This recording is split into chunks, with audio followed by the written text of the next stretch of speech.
Le gouvernement du Cameroun a récemment annoncé son intention de prendre des mesures contre les chauffeurs de taxi-moto à partir du 31 octobre.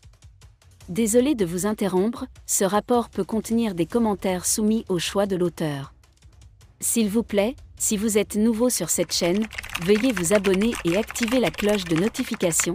De cette façon, vous serez averti lorsque nous publierons de nouveaux rapports sur cette même chaîne. Merci. La décision, qui vise à rationaliser le secteur, exige que les chauffeurs de taxi présentent un certain nombre de documents, notamment un permis de conduire de classe A, des documents d'immatriculation, une taxe finale, une carte d'identité nationale et des factures d'achat de véhicules et de motos. Cependant, la mesure a suscité de nombreuses inquiétudes parmi les membres du syndicat des taxis-motos. L'une des plus grandes plaintes des syndiqués concerne l'accès au permis de conduire de classe A. Ils ont demandé au ministère des Transports d'organiser un examen spécial réservé aux motasiments déjà actifs, axé davantage sur la théorie que sur la pratique. Ils estiment que ces examens spéciaux sont plus rapides et plus économiques que la formation régulière.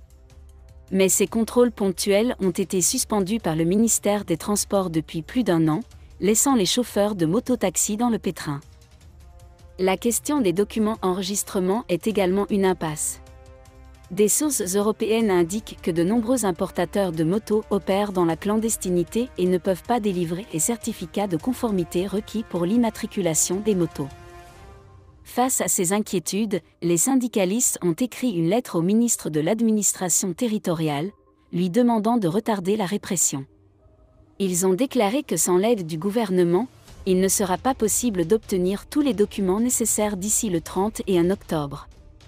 La situation met en évidence les défis auxquels les motocyclistes sont confrontés au Cameroun. Bien que l'industrie des mototaxis soit répandue et constitue un moyen de transport abordable, les mototaxis sont souvent à l'origine d'accidents de la route et sont parfois perçus comme une nuisance. Les autorités tentent donc de réglementer la profession avec des exigences strictes.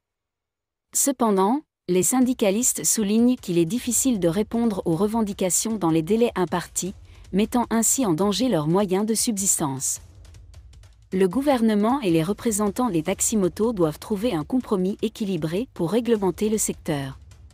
Les motos jouent un rôle essentiel dans la vie quotidienne de nombreux Camerounais, assurant les moyens de subsistance de nombreuses familles.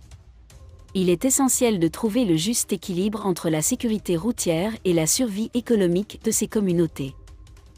Les négociations en cours entre le gouvernement et les membres des syndicats sont essentielles pour garantir un résultat juste et pratique pour toutes les parties concernées.